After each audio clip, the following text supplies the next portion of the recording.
Okay, a quick little video here on how to enable the use of the clock memory byte.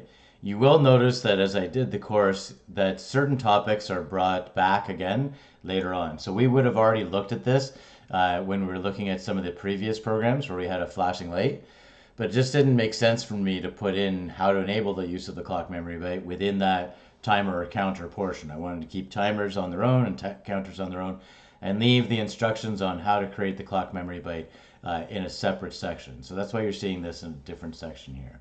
Okay, so we're back to a previous program right here. You've probably already done this, so there's no need to redo this program. You can just watch the video and then move on. And then you can come back to this anytime you want to remember how to enable this clock memory byte. So this was our CTU. So we had this program where we had the start push button that was turning on our output Q0.0. That output Q0.0 was tied into the CU, the count up of the CTU.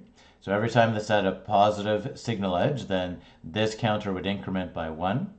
And as soon as the CV is equal to the PV, which is 3, then the Q would set.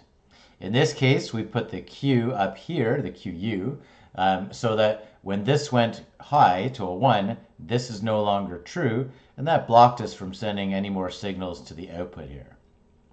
At that point, we'd have to reset the counter, bringing this back down to 0, and then this would be off, right? This would be a 0, so this would be true. So then we'd be able to again send signals through to here and then count the counter up again. So, but we missed putting in something like if that had happened and we want to have like a maintenance light or something flash on saying we don't want the machine to be turned back on until a little bit of maintenance has been done on the machine.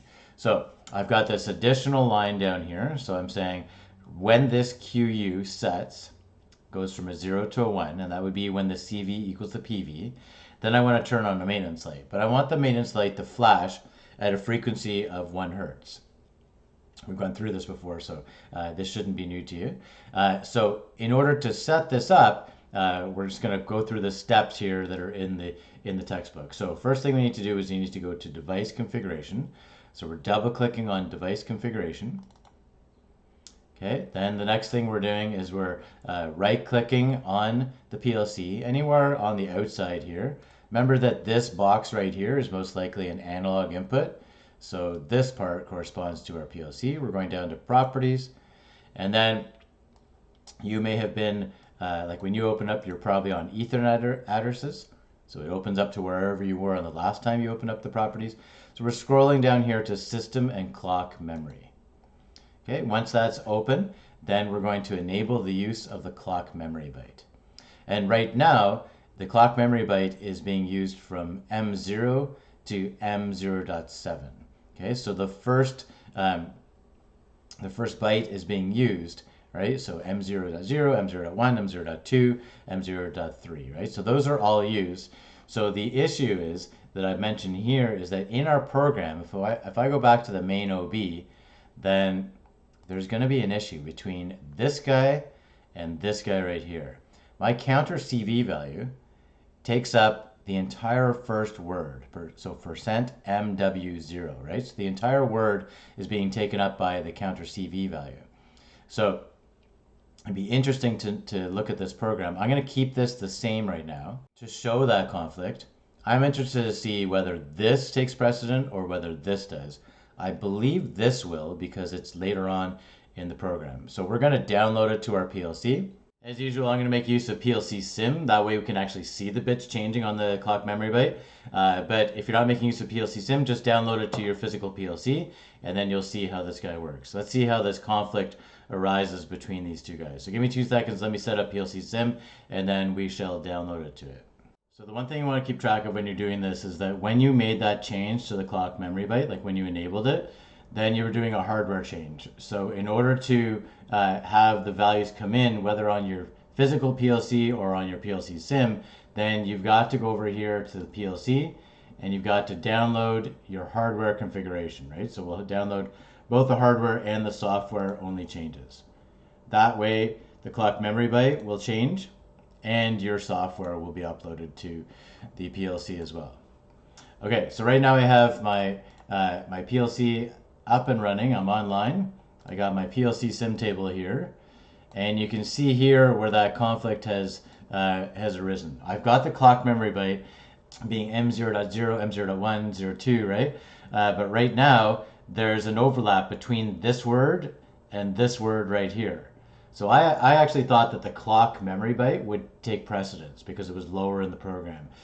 But it seems like this one is taking precedence in that nothing's coming in on the clock memory byte. Let's see whether if we hit the stop push button, whether we'll actually see any bits changing on here because they share the same word, right? So let's see if that changes. And let's see with the start push button, increment 1, 2, 3. Okay, so there's nothing happening on these bits, or there's not visible here either. So the program is working in that it stopped the output, but once this is set, this is true, but my clock memory bit is not coming in, right? It's not flashing, so my maintenance light is not flashing at all. So we need to go back to our program and make the changes within that clock memory byte. So we're going to go offline. We're going to come here to device configuration. Again, right clicking on here, going down to properties. It should come right back to your clock memory byte. So change this to 10. So we're pushing all of these bits over by 10. And when we hit enter, then all of these values right here are now M10.0, M10.1, and M10.2. Okay, so everything's now changed so that this word and our memory word for the counter will not have that conflict going on. We did again make a hardware change, so we're going to download to the device both the hardware and the software changes. Let's bring ourselves back to the main OB. Let's move this over to the side. Let's go online. Ah, very nice. Now we got the flashing happening. Now the other thing that might happen is that if you're using PLC Sim, if you have, like I have my recording software and a whole bunch of other things happening, so it may be that you have way too many programs happening for this to actually work. When I was doing the beginning of this video, these bits were not changing on the screen. They were just staying stagnant like this. So I had to start the computer back up and then turn off everything else that I was working with. Okay, beauty. Now we can see that the value is changing here for the clock memory byte. There's no longer a conflict between these two. And that's one of the things that I've messed up numerous times in my programs. If you've watched any of the videos on YouTube, sorry, I'm just trying to get it so that this was not highlighted, in that I was sharing the same word and then it was causing a conflict many times. I'm going to reset this back to 0. Nice. Okay, so we can see these bits changing all the time, right? The 1 hertz is now turning on and off at a frequency of 1 hertz. Beautiful. So that's changing right here, but this isn't true until we have this being true 3 times to match the PV and the CV. So we'll go and hit the start push button. So we got 1, 2, 3, the Q sets, beautiful. And now we've got this flashing light to tell us that there's an issue and something has to be maintained. Awesome. Okay, so hopefully you're cool on all the steps in order to get here.